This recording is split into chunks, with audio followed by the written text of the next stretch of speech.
बयानों को लेकर सुर्खियों में रहने वाले तेलंगाना के फायर ब्रांड नेता टाइगर राजा सिंह का सस्पेंशन भाजपा ने रविवार को रद्द कर दिया है। हैदराबाद में ओवैसी भाइयों को चैलेंज करने वाले टी राजा सिंह। देखिए, बड़े ही दुर्भाग्य की बात है, हर वर्ष की भांति इस वर्ष भी श्री रामनवमी शोभा यात्रा बड़ी ही धूमधाम से निकालने की हमारी तैयारी चल रही थी। 2010 में यहाँ श्री रामनवमी शोभा यात्रा प्रारंभ हुई थी, मेरी विधानसभा से, हमारे करकमलों द्वारा, सभी राम भक्तों के सहयोग से। पिछले 15 सालों से कंटिन्यू चलते आ रही है और हमने 45 दिन पहले ही पुलिस को एप्लीकेशन लगाया था कि हमें परमिशन दें।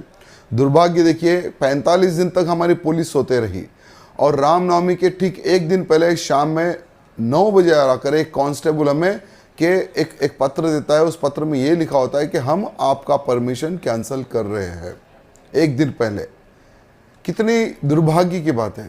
ये पहली बार नहीं, 2010 में भी कांग्रेस की सरकार थी, तभी भी रामनवमी शोभा यात्रा को रोकने का प्रयत्न किया जी। मेरे ऊपर दुनिया के फेक एलिगेशन लगाकर मुझे जेल में भी डाला गया था। वो समय पर 45 दिन तक मैंने जेल काटी थी वो समय पर, तब भी हम नहीं रुके।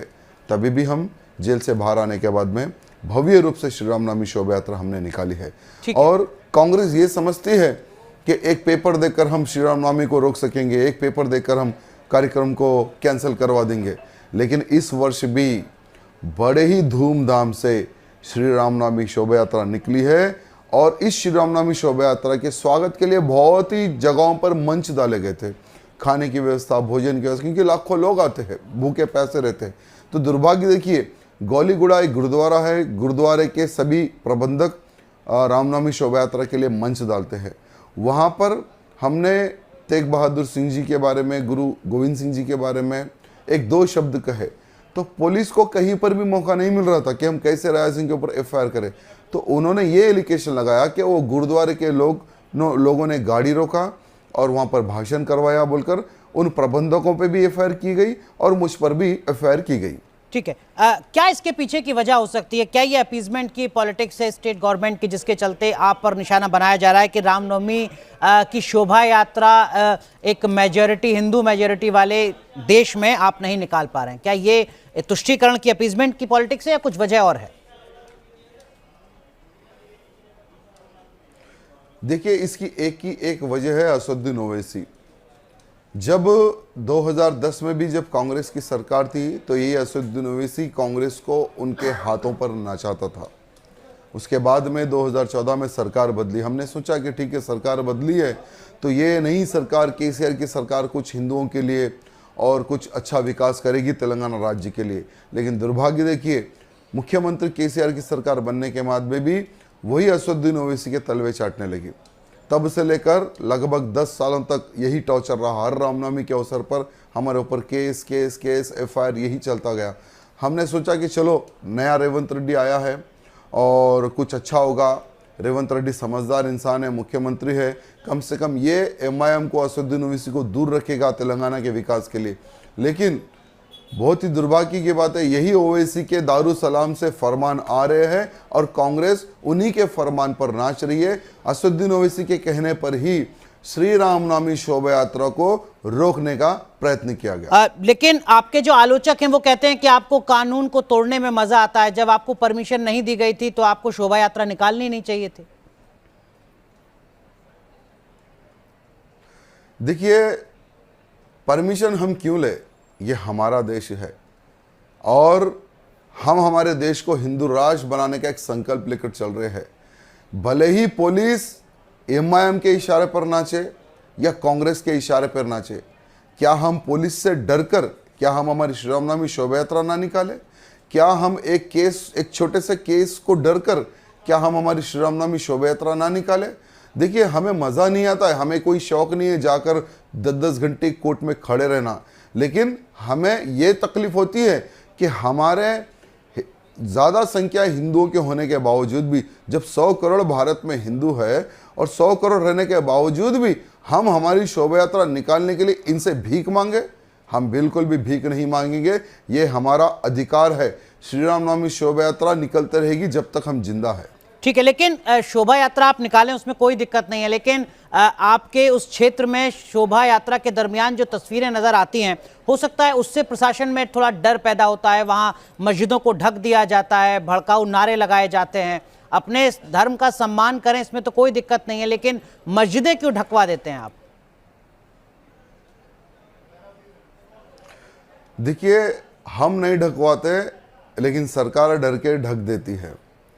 हमारा कोई उद्देश्य नहीं होता किसी की भी धार्मिक भावनाओं को ठेस पहुंचाए, लेकिन राम भक्त जो आते हैं ना, तो कौन राम भक्त किस प्रकार से किस सोच का रहता है, ये थोड़ा पुलिस विचार करती है, क्योंकि 200-300 नहीं लाखों की संख्या में राम भक्त आते हैं।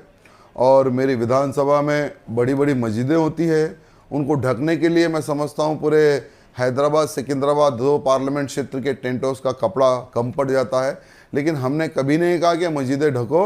अब पुलिस डर के अगर वो मस्जिदें ढकवाती है या असदुद्दीन ओवैसी के कहने पर ढकती है, ये तो हमें पता नहीं। ठीक है, लेकिन सिर्फ मस्जिदें ही नहीं ढकी जाती हैं वहां। टी राजा सिंह जी, आप शोभा यात्रा के दौरान जो भाषण देते हैं, आप पर भी आरोप लगता है कि आप तो बहुत ज्यादा भड़काऊ भाषण देते हैं, आप तो हिंसा को बढ़ावा देने वाला भाषण देते हैं, आप सीधे सीधे मुसलमानों को टारगेट करते हुए अपने बयान देते हैं। देखिए, हम मुसलमानों को कभी टारगेट नहीं करें, हम हिंदू विरोधियों को टारगेट करते हैं, हम देश विरोधियों को टारगेट करते हैं, हम असदुद्दीन ओवैसी को टारगेट करते हैं। क्यों असदुद्दीन ओवैसी ही क्यों? क्योंकि ये कहता है कि हम जब तक जिंदा है बाबर के ढांचे को गिराने का वो सदमा हम नहीं भूल सकते, और हमारी पीढ़ी को भी हम भूलने नहीं देंगे। तो हम उसकी भाषा में हम उसको जवाब दिए कि भाई, जब तुम बाबरी मस्जिद को जो ढहाया गया राम सेवकों द्वारा, तुम उसको भूल नहीं सकते, तो हम भी हमारे नौजवानों को कार सेवा सिखाते रहेंगे। सिर्फ केवल एक राम मंदिर, काशी मथुरा 3 मंदिर हमने मांगी थी, तुमने नहीं दी। अब हम 40,000 मंदिर लेंगे जो मुगलों ने तोड़ा गया है। हम इतिहास के ऊपर बात करते, हमारा भड़काने का कोई उद्देश्य था ना, आगे भी रहेगा। लेकिन T Raja Singh ji, social media में जो हम आपकी वीडियो देखते हैं, कुछ वक्त पहले की आपके बेटे के साथ की वीडियो थी, जिसमें आप जिन शब्दों के साथ अपने संबोधन को कर रहे थे, उन शब्दों का इस्तेमाल भी नहीं किया जा सकता नेशनल मीडिया में, वो शब्द तो भड़काने वाले ही थे ना? बिल्कुल, वो समय पर, यानी पिछले वर्ष का शायद आपने वीडियो देखा है। दुर्भाग्य देखिए, एक कॉमन मैन भी सुरक्षित नहीं था हमारे तेलंगाना में, आज भी नहीं है। केसीआर की सरकार हो या कांग्रेस की सरकार हो, यहाँ पर हिंदू सुरक्षित नहीं है। एक विधायक के बेटे को जान से मारने की धमकी आती है, विधायक के फोन पे थ्रेडिंग्स कॉल आते हैं, और एक विधायक होने का नाते मैंने पुलिस को कंप्लेंट दिया था राइटिंग में, पुलिस ने एफआईआर तक नहीं की, इंक्वायरी तक नहीं की। और जहां पर मेरा भाषण था, वहीं जो बड़ी जो मस्जिद होती है उसकी सुरक्षा के लिए हमारे कमिश्नर साहब खड़े हुए हैं, उसकी सुरक्षा के लिए 500 पुलिस लेकर खड़े हुए हैं, सीआरपीएफ फोर्स लेकर खड़े हुए हैं। तो हमने कमिश्नर साहब को ये बताया कि हम देश धर्म के लिए हमारे बच्चों का तक हम नीछावर कर सकते हैं, जैसे गुरु गोविंद सिंह जी ने किया था। हमने उनकी भाषा में उनको हमने जवाब दिया, भड़काने का हमारा कोई उद्देश्य नहीं था। आप बार बार असदुद्दीन ओवैसी पर ही या उनके परिवार पर ही हमला क्यों करते हैं? देखिए, जब तक असदुद्दीन ओवैसी, अकबरुद्दीन ओवैसी तेलंगाना में रहेंगे, यहाँ पर ना हिंदू ना मुसलमान, ये लोग मिलजुल के नहीं रह सकते। इसलिए इन दोनों भाइयों का खात्मा बहुत ज़रूरी है। जैसे कुछ दिन पहले अकबरुद्दीन ओवैसी का जो डर है वो बाहर आ चुका है। अकबरुद्दीन ओवैसी को अब ये डर है कि आने वाले समय में तेलंगाना में भारतीय जनता पार्टी की सरकार बनने वाली है, क्योंकि अब जनता के पास दूसरा कोई ऑप्शन नहीं रहेगा आने वाले समय, क्योंकि उन्होंने केसीआर का राज देखा है, अब झूठा कांग्रेस का राज देख रही है, क्योंकि दोनों ने तेलंगाना को पीछे ढकेला है, किसी ने आगे नहीं ढकला है। तो अब आने वाले समय में जब चुनाव होगा तो जनता डबल इंजन की सरकार चाहेगी, और डबल इंजन की सरकार से ही तेलंगाना का विकास होगा। तो ये सब चीज़ कैलकुलेशन अकबरुद्दीन ओवैसी ने करके ये कहा कि हमें गोली भी मार सकते हैं, हमें साइनाइड भी दे सकते हैं। तो हमने कहा कि मीडिया के माध्यम से कि भाई, ना हम तुम्हें गोली मारेंगे ना ही हम तुम्हें साइनाइड देंगे, लेकिन तुम दोनों भाइयों को कहाँ भी जाएंगे ये हमारी सरकार आने के बाद भी हम डिसाइड करेंगे। ठीक है, लेकिन आप कहते हैं कि मैं तो अकबरुद्दीन ओवैसी जब वो चेयर पर होंगे तो शपथ तक नहीं लूंगा। इतनी हेट्रेड क्यों, इतनी नफरत क्यों?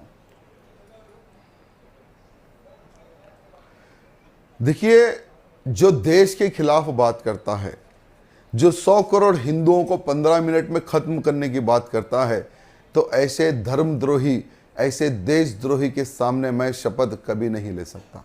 हमने वो समय पर भी कहा था, हमने रिक्वेस्ट किया था, हमने प्रार्थना की थी कि भाई आप ऐसे व्यक्ति को प्रोटेम स्पीकर बनाओ जिसके सामने शपथ हम ले सकते हैं। लेकिन ऐसे व्यक्ति को आप प्रोटेम स्पीकर बनाते हैं जो हिंदुओं के खिलाफ बात करता है, तो ऐसे व्यक्ति के सामने हम कैसा शपथ ले सकते हैं? आप ही बताइए। ठीक है, लेकिन आप ये कहते हैं कि साहब ये जो तबका है दरअसल में ये सनातन को खत्म करने की प्लानिंग कर रहा है। क्या वाकई ऐसा हो सकता है उस देश में टी राजा जी जहां पर 100 करोड़ से ज्यादा तो हिंदू ही हैं, वहां सनातन कौन खत्म कर सकता है? देखिए, आज 100 करोड़ हिंदू है, लेकिन आज 100 करोड़ हिंदू कुंभकर्ण की नींद सो रहा है। उनको जगाने का हमारा प्रयत्न है। आज कुछ ऐसे जिहादी संगठन हैं जो गजवाए हिंद का सपना लेकर अनेकों प्रकार का वो कार्य कर रहे हैं, लव जिहाद कर रहे हैं, धर्मांतरण कर रहे हैं। तो ऐसे लोगों से सतर्क रहने के लिए हम लोग जगाने का प्रयत्न करते हैं। आज 100 करोड़ जो हमारा हिंदू है ना, वो कुंभकर्ण की नींद सो रहा है, तो उनको जगाने का हम प्रयत्न करते हैं। आप देख रहे होंगे कि 1500 से अधिक आतंकवादी संगठन है, और हमारे भारत में भी ऐसे आतंकवादियों के संगठनों के समर्थक है। आप देखेंगे कि आने वाले समय में हम जो कह रहे हैं वो सत्य होगा। एक बहुत भयंकर एक युद्ध होगा, और उस युद्ध में किसका कितना नुकसान होगा ये आने वाला समय बताएगा। पर लेकिन अज़दुद्दीन ओवैसी, अकबरुद्दीन ओवैसी तो कहते हैं कि देश तो संविधान से चलेगा। कहाँ आप किस युद्ध की बात कर रहे हैं? वो तो कह रहे हैं कि सब कुछ संविधान के मुताबिक चल रहा है, चलता रहेगा। बिल्कुल, संविधान को कौन मानता है? संविधान को हम लोग मानते हैं। संविधान को क्या अज़दुद्दीन ओवैसी मानता है? क्या संविधान को अकबरुद्दीन ओवैसी क्या मानता है? अरे भाई, अगर संविधान की तुम्हें इतनी ही चिंता होती तो तुम हिंदू और मुसलमान में झगड़ा ना कराते। संविधान की अगर तुम्हें इतनी चिंता होती तो भारत माता की जय, वंदे मातरम बोलने में तुम्हें शर्म नहीं आती। तुम तो संविधान के विरोधी हो। सिर्फ संविधान की बात मीडिया में करते हैं, लेकिन मीडिया के पीछे ये संविधान के ही विरोधी है। कैसे? देखिए, आज ये लोग जय भीम का नारा लेते हैं, और वही हमारे एससी भाई बंधुओं पर ये लोग अत्याचार करते हैं। संविधान, बाबा साहब अंबेडकर के संविधान की लोग बात करते हैं, लेकिन तेलंगाना में एक हमारे एससी भाई को बीच चौराहे पर मर्डर कर दिया गया। उसकी क्या गलती थी? उसने प्यार किया था एक मुस्लिम लड़की से। जब उस भाई का मर्डर होता है तो ये अज़दुद्दीन ओवैसी मुंह बंद करके बैठता है, तब संविधान की बात नहीं आती। जब संविधान के ऊपर वो बात नहीं करता, यहाँ पर लव जिहाद के नाम पर हिंदू बहन बेटियों को उठा ले जाते हैं, तब संविधान की इसको बात नहीं आती, तब संविधान की रक्षा की वो बात नहीं करता। तो ये कहाँ संविधान को मानने वाले? ये तो सिर्फ मीडिया में संविधान की बात करते हैं, बाकी का सब तो पूरा विरोधी काम करते हैं लोग। ठीक है, लेकिन अगर ऐसा ही है टी राजा सिंह जी, तो क्या वजह है कि हैदराबाद, जिसको आप भाग्यनगर कहते हैं, उसी हैदराबाद लोकसभा सीट पर लगभग 40 साल से उसी ओवैसी परिवार का कब्जा है? देखिए, ओवैसी जब यहां पर कांग्रेस की सरकार थी, वाईएस राजशेखर रेड्डी जी मुख्यमंत्री थे कांग्रेस से, वो समय पर डीलिमिटेशन हुआ। डीलिमिटेशन में अज़दुद्दीन ओवैसी बड़ी ही चतुराई से जहां जहां पर हिंदू वोट बैंक था वो सारी की सारी विधानसभाओं को कट कर दिया, और जहां जहां पर मुस्लिम्स वोट ज़्यादा थे उन विधानसभाओं को उसमें जोड़ लिया। एक ऐसा पार्लियामेंट का उन्होंने निर्माण किया जहां पर 65% मुस्लिम्स और बाकी के हिंदू। उस प्रकार से डीलिमिटेशन में उन्होंने अपनी पार्लियामेंट का उन्होंने नक्शा बनाकर डीलिमिटेशन में उन्होंने अपना फायदा कर लिया, जिसी के कारण 40 साल से उनका कब्जा है आज तक। ठीक है, लेकिन अब भारतीय जनता पार्टी ने माधवीलता को चुनावी मैदान में उतारा है। जाहिर सी बात है आप उनके साथ होंगे, उन्हें सपोर्ट कर रहे होंगे। जीत की उम्मीद बढ़ती है क्या इस बार? देखिए, जीत की उम्मीद तो बढ़ रही है, क्योंकि लगभग जो बोकसिंग वोट के बल पर अज़दुद्दीन ओवैसी तंता था, उसमें से कुछ वोटों को डिलीट कर दिया गया।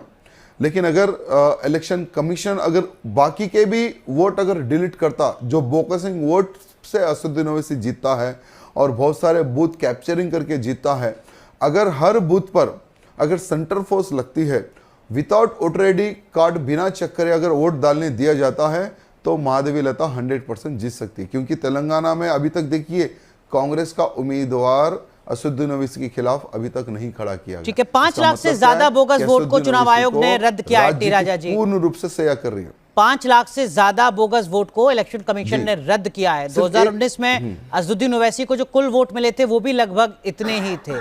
तो ऐसा तो नहीं हो सकता कि इससे भी ज्यादा बोगस वोट होंगे, या आप कह रहे हैं कि 5 लाख से भी ज्यादा बोगस वोट है? देखिए, सिर्फ हैदराबाद पार्लियामेंट से ही वो 5 लाख डिलीट नहीं किया गया, दूसरे विधानसभाओं से भी डिलीट किया गया। सिर्फ हैदराबाद पार्लियामेंट से मैं समझता हूँ उतने वोट डिलीट नहीं हुए जितने होना चाहिए था। ये भी पूरा क्या है, बोल रहा हूँ ना मैं, केंद्र यानी राज्य की सरकार उसके सपोर्ट में है, इसलिए जितने डिलीट होना चाहिए था उतने डिलीट हैदराबाद पार्लियामेंट में नहीं हुए। ठीक है, लेकिन माधवी लता की जीत की उम्मीद, जीत का आधार आपको क्या नजर आता है? वोकस वोट डिलीट हो गए हैं इसलिए बीजेपी जीत जाएगी, टी राजा सिंह लगातार बगावत कर रहे हैं ओवैसी परिवार के खिलाफ, वहां पर झंडा बुलंद कर रहे हैं इसलिए बीजेपी जीत जाएगी, क्या जीत का आधार है हैदराबाद का? देखिए, महादेवी लता जी विकास और जिस प्रकार से प्रधानमंत्री मोदी जी ने सभी मुस्लिम महिलाओं को लाभ मिले, वो सुरक्षित रहे, उनकी इज्जत से खिलवाड़ ना हो, त्रिपुल तलाक बिल लेकर आया। तो महादेवी लता जी हिंदुओं के साथ साथ में मुसलमानों का वोट लेने का भी प्रयत्न कर रही है। अगर आज का मुसलमान अगर विकास चाहता है तो बीजेपी को वोट डालेगा, अगर विकास नहीं चाहता है, वही हमें असदुद्दीन ओवैसी ही चाहिए जो सिर्फ विकास की बात ही नहीं करता है, वो सिर्फ अपनी परिवार की सोचता है, सिर्फ बिजनेस करता है मुसलमानों के वोट बैंक के ऊपर। अगर पब्लिक ये सोची तो असदुद्दीन ओवैसी को ही जिताएगी, अगर विकास चाहती है तो फिर माधवी लता को जिता सकती है। ठीक है, आप कह रहे हैं कि माधवी लता तो चाह रही हैं, उम्मीद कर रही हैं कि उनको मुस्लिम मतदाता भी वोट करे, लेकिन टी राजा सिंह क्या चाहते हैं कि टी राजा सिंह को मुस्लिम वोटर वोट करे? देखिए, जब मेरी विधानसभा का चुनाव हुआ था तब हमने एक ही बात कही थी कि भाई जो देशभक्त है वही मुझे वोट करे, जो मेरी गाय को मार के खाता है और जो देश विरोधी नारे लगाता है ऐसा मुसलमान मुझे वोट ना करे। और आज भी मैं वही बात पर खड़ा हुआ हूं। तो आपको किसी मुसलमान ने वोट किया, कुछ जानकारी मिली आपको, या किसी ने वोट नहीं किया आपको? नहीं, मुझे तो किसी ने वोट नहीं किया और आगे भी नहीं करेंगे। आप चाहते हैं कि वो आपको वोट करें? मैं कहा था अभी आपको पहले कि जो देशभक्त है, जो गाय का मान सम्मान करता है, जो हिंदू विरोधी ना हो, ऐसा मुसलमान मेरे को 100% वोट करे। ठीक है, एक और आपने सपना दिखाया हैदराबाद के लोगों को, आपने कहा कि देखिए हम हैदराबाद का नाम बदल के भाग्यनगर कर देंगे, कैसे मुमकिन हो जाएगा? और कुछ लोग कहते हैं कि तो गैर जरूरी मुद्दों को हवा दे रहे हैं टी राजा से।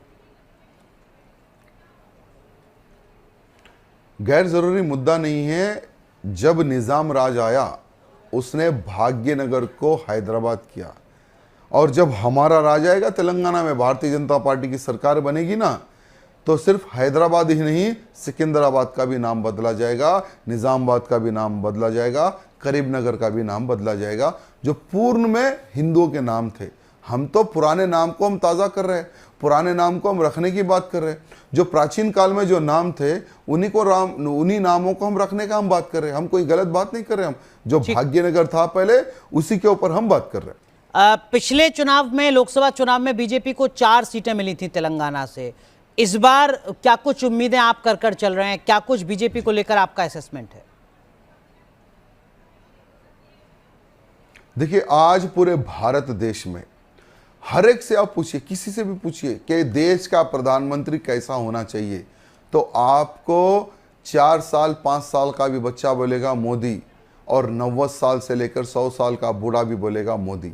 तो 400 पार तो हम हो रही है, और तेलंगाना में 4 से हम लगभग 16 सीटों पर तो हम अच्छी टक्कर दे रहे हैं, 16 सीटों पर, और 16 में से हम लगभग 10 पार्लियामेंट जीत सकते हैं, ऐसा अभी तक तो सर्वे में आया है। लेकिन हैदराबाद का मामला ही कांग्रेस पार्टी ने आपको नहीं लगता फंसा दिया है, अपना कैंडिडेट वहां पर नहीं उतारा, एक तरीके से डायरेक्टली इनडायरेक्टली असदुद्दीन ओवैसी के सपोर्ट में कांग्रेस पार्टी आ गई? इसलिए मैंने 16 कहा, हैदराबाद को तो मैंने कैलकुलेशन नहीं किया है। 16 पार्लियामेंट में हैदराबाद पार्लियामेंट नहीं है, क्योंकि हैदराबाद पार्लियामेंट में अगर सही प्रकार से चुनाव हो सकता है तो ही हम यहाँ पर अच्छे से जीत हासिल कर सकते हैं। और जब राज्य सरकार ही असदुद्दीन ओवैसी को सपोर्ट, यानी राज्य सरकार माने राज्य की पुलिस भी, और हर बार राज्य की पुलिस असदुद्दीन ओवैसी को भरपूर सपोर्ट करती है। और कुछ बूथ ऐसे हैं जहाँ पर बीजेपी का कैंडिडेट भी नहीं बिठाया जा सकता, ठीक है, वहां पर मारते हैं, गाली देते हैं, और पुलिस सिर्फ वन साइड काम करती है। वो लगभग वैसे बहुत सारे बूथ है। इसलिए अगर सही तरीके से अगर चुनाव होता है तो 100% हम 17 सीट तो टी राजा सिंह जी जिन 16 सीटों का जिक्र कर रहे हैं, जहां पर वो कह रहे हैं कि बीजेपी मुकाबला कर रही है, बीजेपी जीत सकती है, उसमें हैदराबाद सीट नहीं है चुनाव में धांधली के चलते। तो एक बड़ा झटका है माधवीलता के लिए जो आप कह रहे हैं। देखिए, बड़ा झटका नहीं है, बस एक उम्मीद है।